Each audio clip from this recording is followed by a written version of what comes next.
Shalom, selamat pagi bagi kita semua, Bapak Ibu Saudara-saudari yang terkasih dalam nama Tuhan Yesus Kristus. Sebelum kita memulai aktivitas kita pada akhir pekan yang penuh dengan sukacita ini, ada baiknya kita bersekutu dengan firman Tuhan yang terambil dari kitab Imamat pasal 20 ayat yang ke-8. Saya akan membacakannya bagi kita. Demikianlah kamu harus berpegang pada ketetapanku dan melakukannya. Akulah Tuhan yang menguduskan kamu. Demikian firman Tuhan. Bapak Ibu Saudara-saudari yang terkasih dalam nama Tuhan Yesus Kristus, manusia disebut sebagai makhluk yang tidak pernah puas. Artinya kita akan selalu menginginkan lebih dari apa yang sudah kita peroleh. Maka ada pepatah yang mengatakan sudah dikasih hati, dia minta jantung. Pepatah itu menunjukkan bahwa seringkali kita sulit menerima apa yang sudah kita dapatkan, apa yang sudah kita peroleh. Kenapa? Karena kita masih bernafsu untuk mendapatkan lebih dari apa yang sudah kita dapatkan. Firman Tuhan bagi kita pada pagi hari ini mengingatkan kita untuk menjaga kehidupan, hati dan pikiran dari nafsu yang menginginkan lebih dari apa yang kita peroleh. Yaitu dengan menjaga hidup berjalan di dalam ketetapan Tuhan. Menjaga hidup berjalan di dalam apa yang Tuhan rindu harus kita lakukan. Yaitu hidup dengan rasa cukup, hidup dengan rasa syukur bahwa segala sesuatu yang sudah kita terima dalam kehidupan kita itu menuntun kita untuk mampu berkata dan menyatakan terima kasih Tuhan untuk setiap anugerah yang sudah Tuhan berikan. Kita diminta menjaga hidup, menjalani hidup dalam ketetapan dan apa yang Tuhan rindu kita lakukan. Bapak Ibu Saudara-saudari yang terkasih dalam nama Tuhan Yesus Kristus.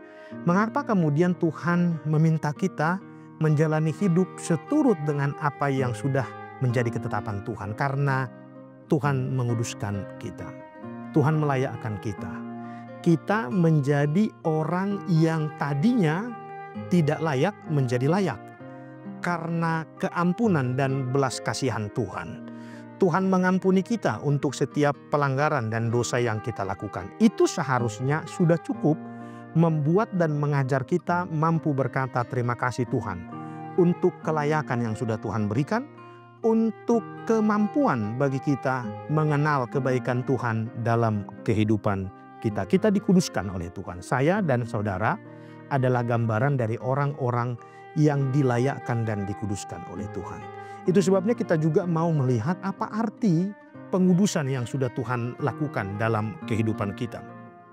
Pengudusan bisa juga dipahami sebagai pemisahan antara kebaikan dan kebenaran Allah dan dosa serta pelanggaran yang kita lakukan.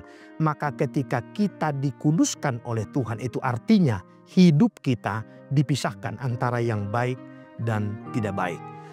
Pengudusan juga berarti sebagai sebuah proses dalam perjalanan hidup. Bahwa pengudusan yang Tuhan lakukan kemudian mengajar kita melihat betapa baiknya Tuhan memelihara kita, betapa baiknya Tuhan mengasihi kita. Sehingga setiap hal yang menjadi kebutuhan bagi setiap orang dipenuhi oleh Tuhan. Sehingga setiap hal yang kemudian menjadi kerinduan akhirnya dijawab oleh Tuhan.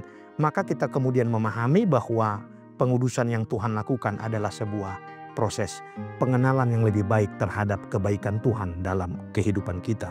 Dan yang terakhir, pengudusan adalah ibadah. Bahwa dengan kehidupan yang sudah dikuduskan oleh Tuhan, itu membuka ruang yang begitu lebar, kita mampu berjumpa, kita boleh melihat Tuhan dalam karya dan perbuatan-perbuatannya di kehidupan kita. Maka dengan demikian, ketika kita melihat betapa baiknya Tuhan, maka ibadah menjadi cara bagi kita untuk menyatakan pujian kita, untuk menyatakan penyembahan kita atas kebaikan dan anugerah Tuhan dalam kehidupan kita. Maka hari ini firman Tuhan mau mengingatkan kita yang pertama, syukurilah segala sesuatu yang sudah kau terima dalam kehidupanmu. Karena itu sudah cukup bagi Tuhan. Yang kedua, ingat saya dan Anda adalah orang-orang yang dikuduskan. Maka hiduplah dalam kekudusan yang sudah Tuhan hadirkan dalam kehidupan kita. Jadilah orang-orang yang benar, jadilah orang-orang yang baik, yang senantiasa hidup dalam kebaikan dan menghadirkan kebaikan sebagaimana yang tertulis dalam ayat bulanan bagi kita pada hari ini dan bulan ini, yaitu tertulis dalam Ibrani 13 ayat 16 yang menyatakan janganlah lupa berbuat baik dan memberi bantuan, sebab korban yang demikianlah yang berkenan bagi Allah. Gambaran dari hidup orang-orang yang sudah dikuduskan adalah hidup dalam kebenaran dan hidup dalam kebaikan bagi semua orang, bagi orang-orang yang ada di sekitarnya. Selamat mengalami kekudusan dari Tuhan dan selamat menjadi orang-orang yang terus menghadirkan kebaikan bagi orang-orang di sekitarnya. Saya dan Anda hadir untuk menghadirkan kebaikan itu. Shalom, selamat beraktivitas, Tuhan memberkati.